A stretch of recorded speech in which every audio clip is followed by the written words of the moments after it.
Bible. We can see that debate. And within these two testaments, we see a tremendous diversity.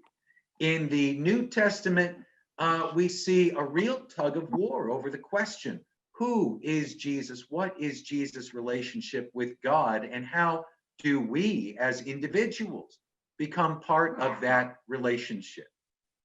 Similarly, in the Old Testament, there is a tremendous diversity of what is this covenant with God and how do individuals participate in it? How do we relate to it? Here on the screen, I've put on the one hand a picture of one single printed book in modern times. On the other hand, a collection of scrolls. We need to remember, if we went back to ancient Israel, or even in the time of Jesus, there would be no single book. There would be a library, there would be a collection of these scrolls. Today, we'll be focusing particularly on some of the prophetic scrolls. Within this library, within this lengthy debate about what is this covenant with God, how do individuals participate and relate to it? Within it, we find histories of kings, we find celebrations of kings, we find glorification of kings. But then you can turn a page and you will find records of protest movements against them that are calling these same kings totally unrighteous and illegitimate. That is part of I would say that the glory, that's part of what's really special about the Bible. But it also invites, a tremendous range of readings and interpretations. One person, for example, in modern times, if one person wanted to use, quote, the Bible to say that, like, the leader is always right, they will find proof of that within the Bible.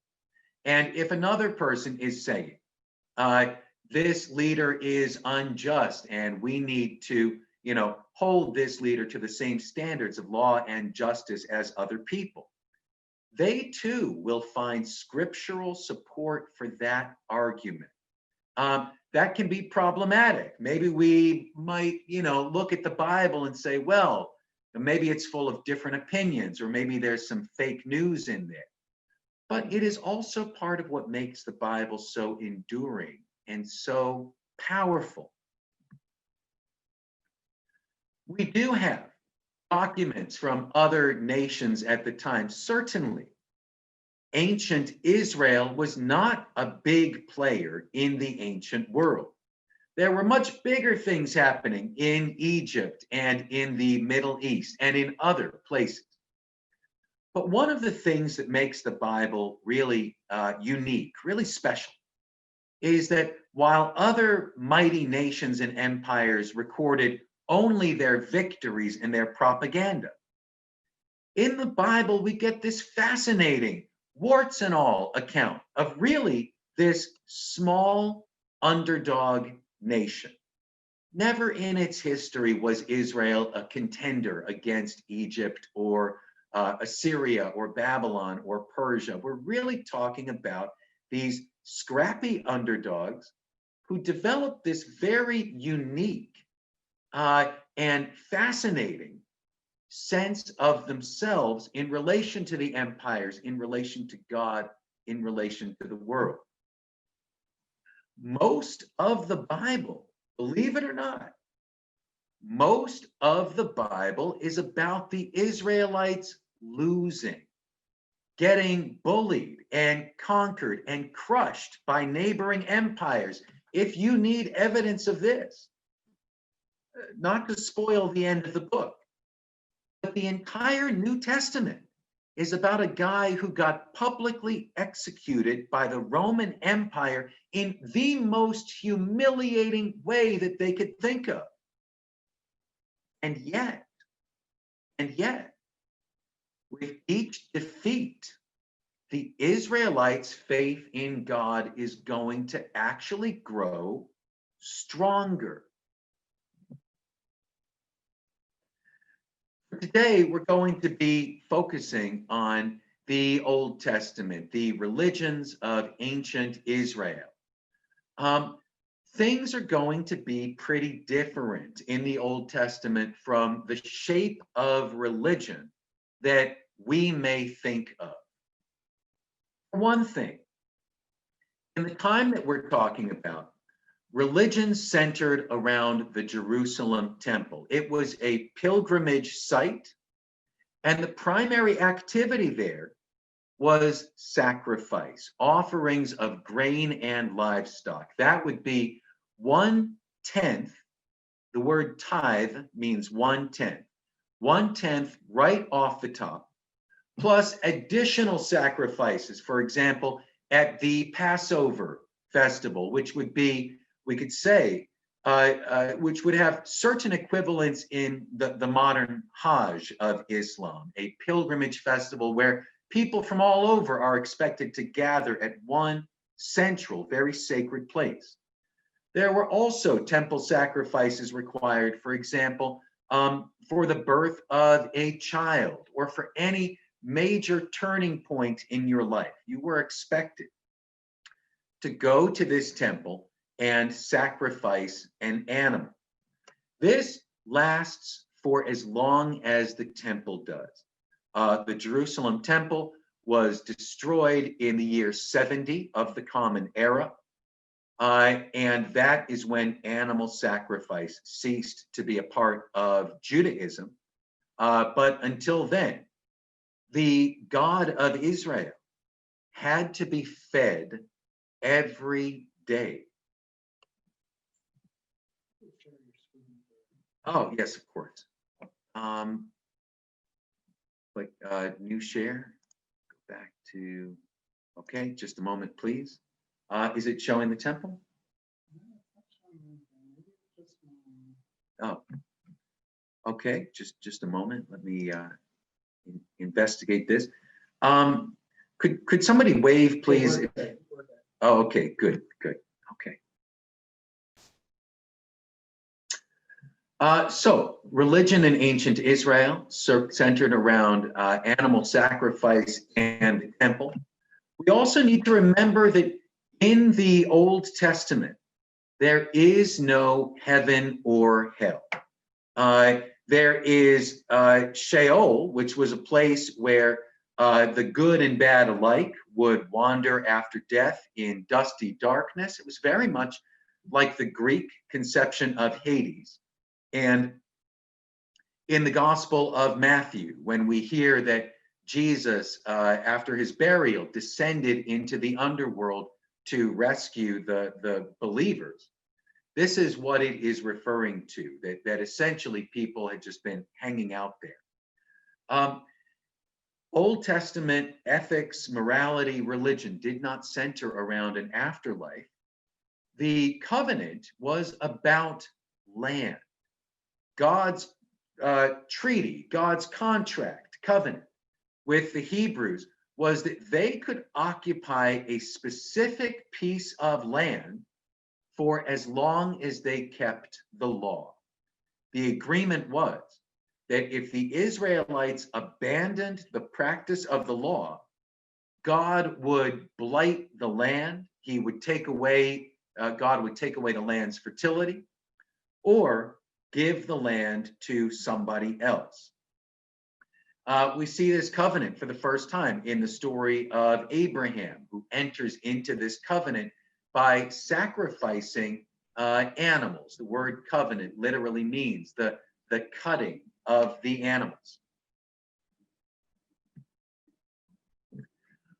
Now, while official religion centered around the temple and animal sacrifice, there were these other people, these kind of mavericks, these renegades from the fringes, these people that we know of as the prophets. Here I've put an illustration by Gustave Doré of a prophet. He's speaking, people are listening or not listening, Um, what we need to look at first, what were these prophets like in their own time? First of all, their clothes were probably not as clean as this guy that you're looking at. Their beards were probably not as long. And if you stood next to one, uh, you would probably recognize a prophet by their smell. Um, I've heard before that the way that you know a true prophet is that their predictions come true. We we inherit a tradition of prophets who made predictions about events that would take place long after their lifetime. Here, somebody has made this painting of the prophet Isaiah predicting the birth of Jesus. I've added this caption. Wow, he's accurately predicting events that will happen 700 years from now. Did the prophets get famous in their own time for predicting events 700 years in the future? Um, I don't know. There were predictions that were made, but I'm not sure how anyone would have known at the time if such predictions would come true. The early prophets, another definition of prophet that I have encountered that I find often holds true. Someone who speaks truth to power, somebody who challenges the dominant power structure of their time, even at great personal risk. Uh, Predictions of future destruction and salvation. What would the poor, the disenfranchised of Isaiah's time have thought if he had really stood around and said, stay calm, keep working. Only 700 years from now, God is going to send an expert to assess the situation. And then just a few thousand years after that, God is going to fix this hierarchy problem once and for all, probably by destroying the world. Perhaps the response they would have got is, but our children are starving now, and that doesn't help us today. And put some clothes on. We find in the book of Isaiah, he actually did a good deal of his prophecy naked. It was one of his ways of kind of getting attention. The early prophets had to have a message that would appeal to the majority, the peasants, in their own time, or else nobody would have listened and nobody would have remembered the things that they said. Here is a passage from the prophetic scroll of Isaiah. It's a passage I think that is as powerful today as it was 2,700 years ago. Isaiah is going to deliver this speech in the form of a funeral dirge, a speech for someone who is already dead, but he is talking to leaders and wealthy people who are right there in the audience. You who join house to house, who add field to field until there is room for no one but you, and you are left to live alone in the midst of the land. The Lord of hosts has sworn in my hearing, surely many houses will be desolate, large and beautiful houses without inhabitant. For 10 acres of vineyard will yield only 5 gallons of wine, and 400 pounds of seed will yield 1 bushel of wheat. Isaiah is talking here about a situation that was really pressing in his own time. Here on the left side of the screen, I've put an artist's rendering based on archaeological findings, an artist's rendering of a Hebrew homestead from Isaiah's time. You can see 1 or 2 families are gathered together. They're subsistence farmers. The Old Testaments, the 10 Commandments, for example, that say, you will not take your neighbor's house, you will not take your neighbor's livestock. They protected a family's ability to own property and provide for itself. Most of the Israelites were subsistent farmers and or shepherds, kind of people who lived from year to year. They had just enough But in Isaiah's time, an urban elite in the city of Jerusalem conspired with the priesthood to find loopholes in the law so that family farms that fell into debt could be foreclosed upon and consolidated into large cash crop plantations. Many families were left with no choice but to remain on their familial land as hired laborers. Meanwhile, up north, the very prosperous northern kingdom, here I've shown this map on the right side of the screen, of the divided kingdom of Israel. The northern kingdom, which had become very rich and very prosperous, was eventually invaded by the Assyrian Empire. This was a great Middle Eastern empire that built its power on invasions. They were the inventors of the battering ram and the siege tower and the corps of engineers. This was a culture that really built itself on conquest. And 720 years before the Common Era, they came down, they conquered the northern kingdom, which meant that Israel at that time was reduced to only this yellow piece here, the smaller southern kingdom of Judah, the lands immediately around Jerusalem and the temple.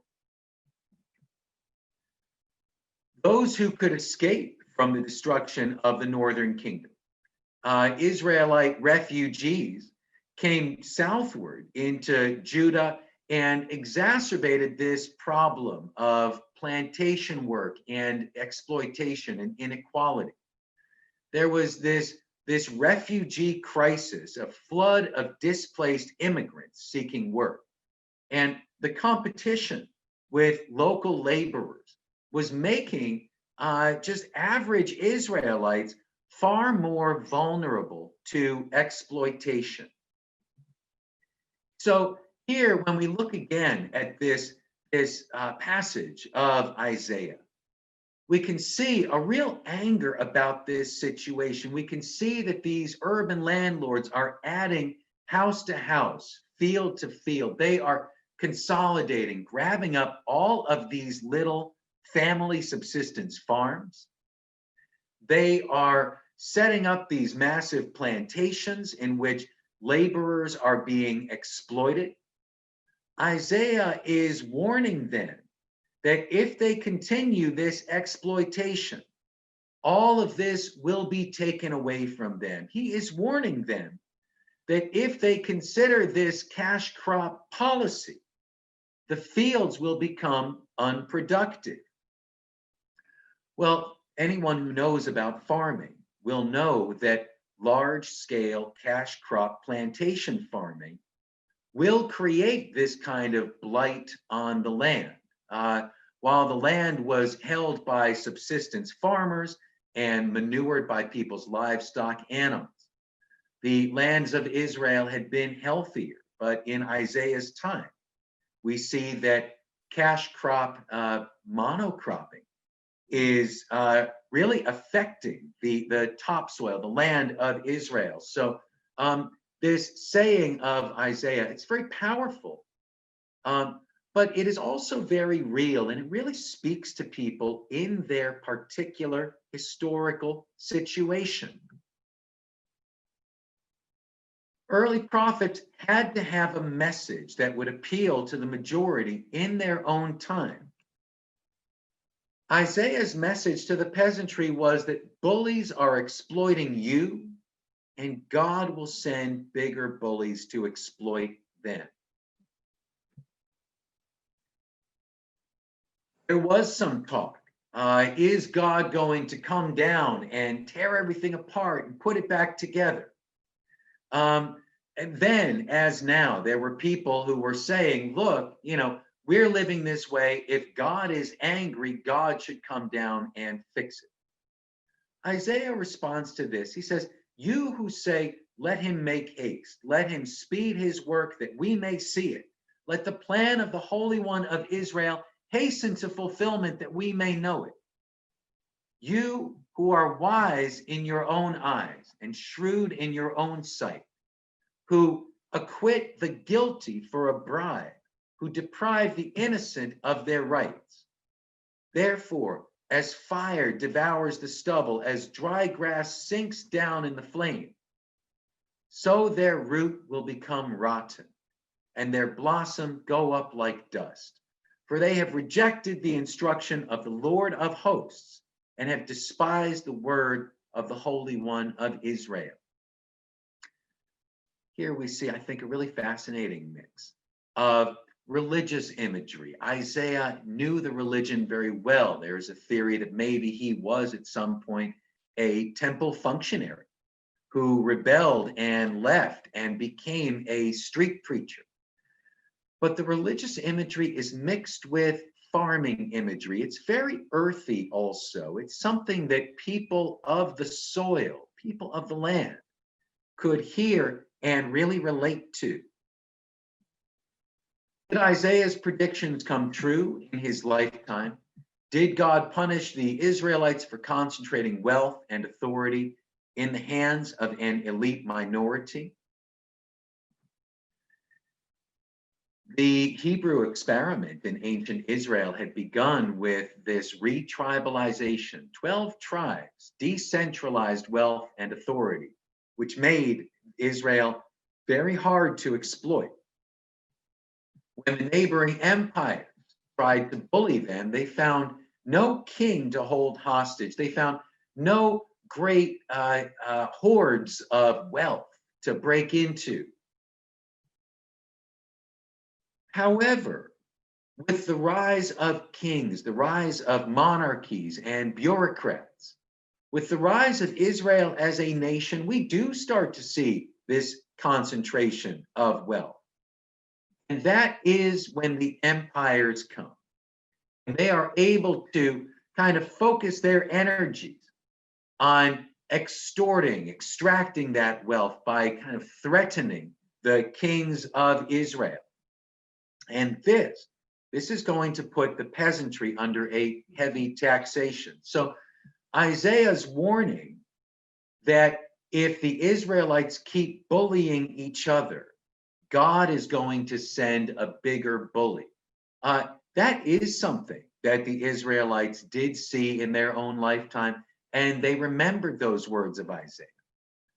Isaiah did also make promises. He also believed that someday the lineage of David would produce a good king who would restore justice to the land. For that prophecy to be fulfilled, the Israelites would have to wait longer, but it was his prophecies about his own time that really got that attention and caused people to listen and remember him. Of course, when the empires came, people did not look at, this is a problem of consolidated wealth, this is a problem of consolidated power. When the empires came, spoiler alert, the priesthood immediately told the people this is all the peasantry's fault because they party too much, which is actually kind of the same thing we hear when things go wrong today. Corporate exploitation and environmental degradation are a myth, and God is going to destroy the world because of the ways poor people have sex. We can find a good deal of this in the Bible, essentially blaming the victims. But the early prophets, they were looking for justice for the oppressed. What were the prophets like in person? Biblical prophets like Amos, Isaiah, and Micah likely got their start as speakers or folk singers in the city gates, the kind of people who would, you would see in the park playing an acoustic guitar, whatever, a harp in their time, and singing songs that people just found to be really catchy. A lot of the prophetic speeches are kind of musical. They have poetic devices. They may have originated as song lyrics, which would have helped people. If we're thinking about people remembering the words of the prophets, word for word, even centuries later, Song lyrics can be remembered in a way that regular, prose text cannot. We should beware of automatically thinking of the Old Testaments as elderly. Our Christian artists, they really love to present the prophets as white, and they really love to present the the prophets as elderly. From the messages we read in the prophetic books, and often when we read a prophetic book, we will see references to current events and kings that will span multiple decades, which lets us know that many of these prophets must have been quite young when they first started, when they first became well known. So maybe somebody like Isaiah might have begun his prophetic teaching in his 20s. If we accept that his prophetic career lasted 40 years, we should imagine these people as starting out young. We should beware of thinking of them as literate. It is highly unlikely that the prophetic scrolls as we have them were written in the prophet's lifetimes. This painter has made a painting of Isaiah, listening directly to the words of God and immediately writing them down word for word in a book, in a codex book that would not be invented for another 700 years. So we need to be careful about imagining them that way. Most of all, I think we need to be very careful as imagining these prophets as alone. Prophets like Amos, Isaiah, Micah likely had disciples who accompanied them and remembered and then transmitted their sayings. In the case of Isaiah, if you were to read the scroll of Isaiah, you would see that it goes for centuries, longer than any human being could have lived. That is not necessarily because the historical flesh and blood Isaiah lived for centuries, but there seems to have been a prophetic school of Isaiah, disciples, generation after generation, who transmitted his sayings, and they continued to adapt. In an oral tradition, they continued to adapt and evolve. So when we imagine Isaiah coming into town and giving a speech, we should not necessarily imagine him as one lone person shouting on a street corner. Remember, when Jesus came to town, he was not one guy.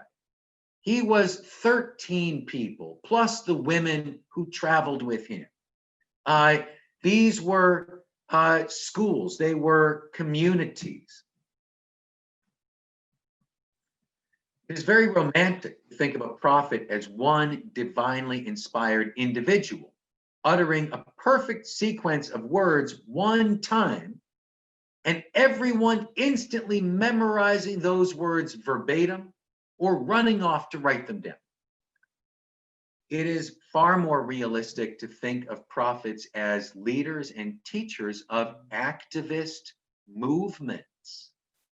The early prophets became well known by shouting out against injustice. The prophet Amos, who was kind of a cowboy who would come into town and really get people excited. He talks about a wealthy elite who hate the one who reproves them in the gate and speaks the truth. Therefore, because you trample on the poor and take from them taxes of grain, you have built houses of carved stone, but you will not live in them. You have planted pleasant vineyards, but you will not drink the wine. For I know how many are your transgressions, your crimes, and how great are your sins. You who afflict the righteous, who take a bribe and push the needy aside in the gate. This guy was really tough and he was really exciting. The prophet Micah A guy who kind of came from some small town on the edge of nowhere, showed up in Jerusalem, really, really got the people excited. I said, listen, you heads of Jacob, you rulers of the house of Israel, should you not know justice? You who hate the good and love the evil, who tear the skin off of my people, the flesh off their bones. You who eat the flesh of my people, flay their skin off and then break their bones in pieces, chop them up like meat in a kettle, like flesh in a cauldron. Then those who oppress these people will cry out to the Lord, but he will not answer them. He will hide his face at that time because they have acted wickedly.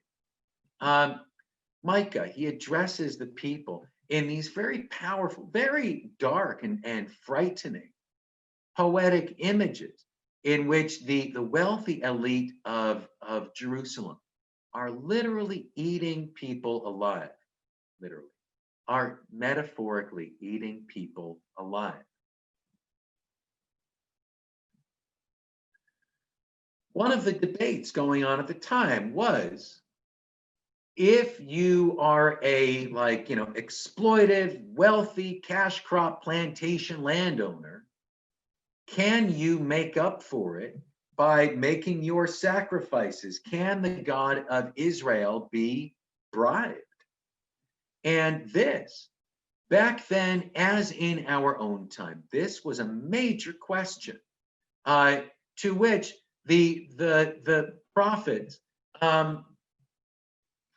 Amos, for example, says that the Lord said to him, I despise your festivals. I take no delight in your solemn assemblies. Even though you offer me your burnt offerings of grain, I will not accept them. The offerings of well-being of your fatted animals, I will not look upon. Take away from me the noise of your songs. I will not listen to the melody of your harps. But let justice roll down like waters and righteousness like an ever-flowing stream.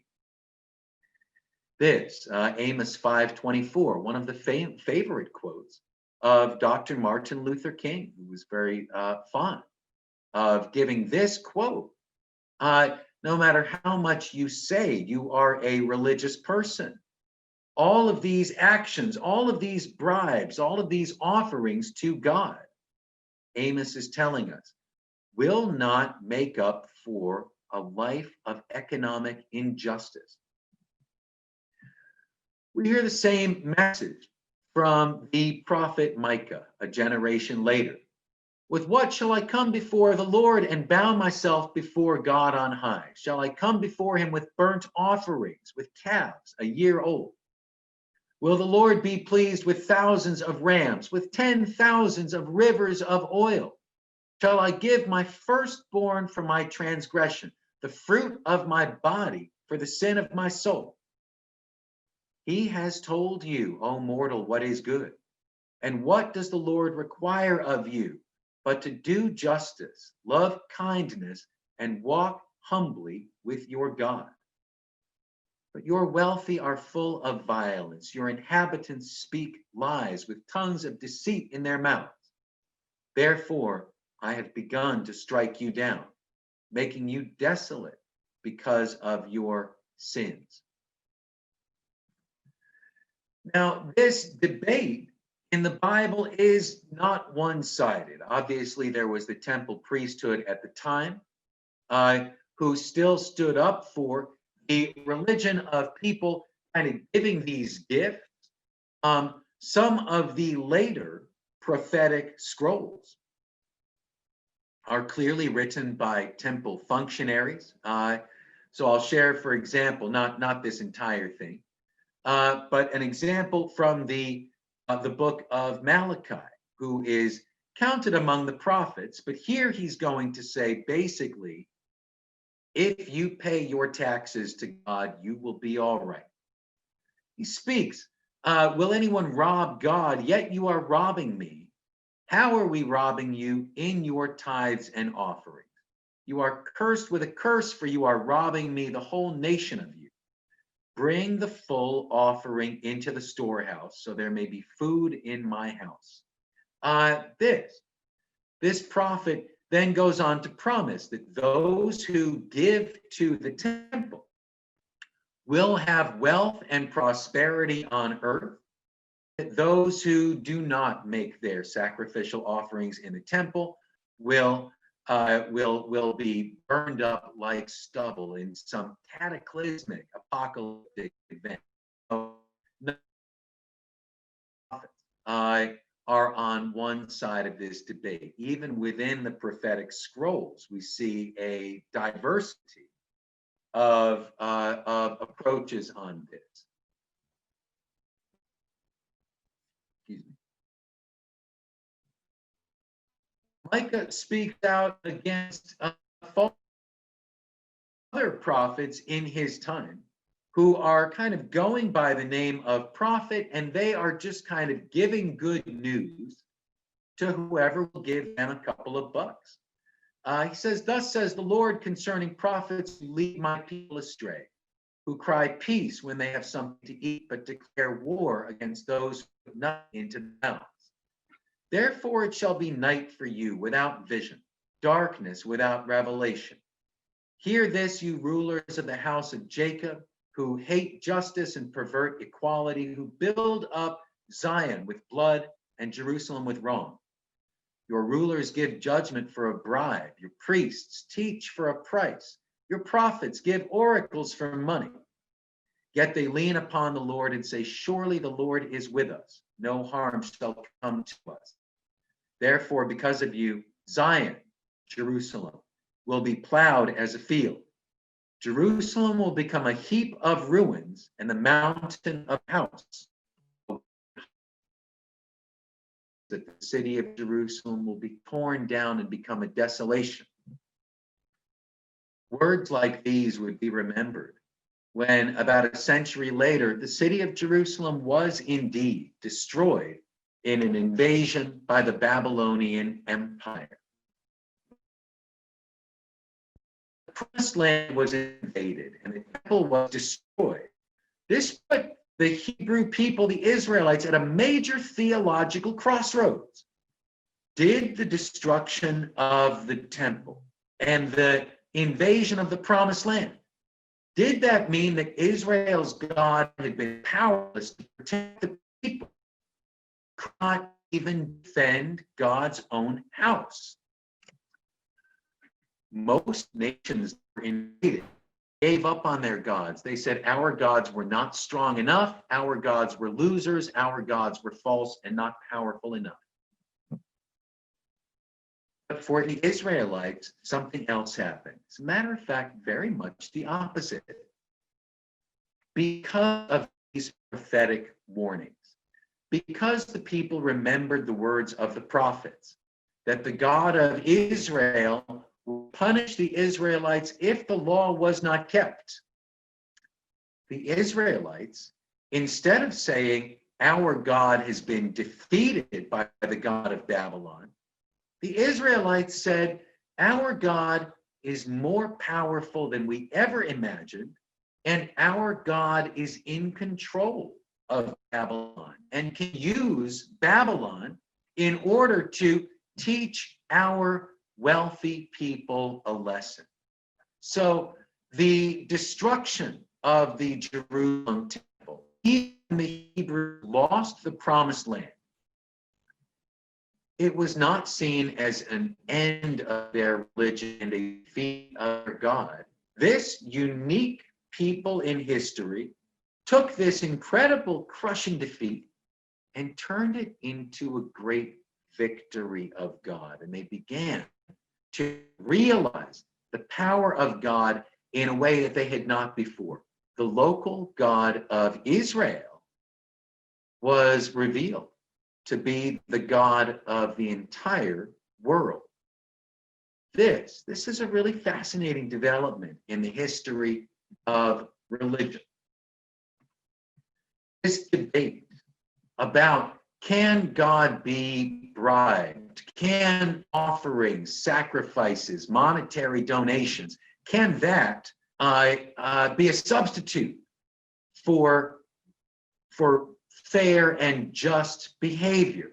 That debate continues throughout the Bible. Obviously, we see it when Jesus debates with the chief priests and scribes, those people who say that people just need to pay their taxes to Rome and pay their religious taxes. And Jesus keeps saying, if not make your offering, if you make your offering in the temple, but you've got resentment and anger in your heart, he says that you need to go and first repair your relations within your community before God will accept that offering.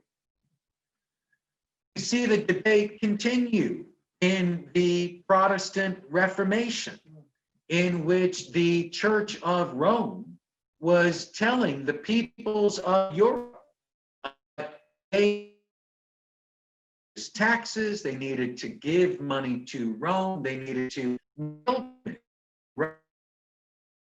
make donations, or make pilgrimage in the form of the Crusades, go and attack someone in the Middle East, in the Holy Land.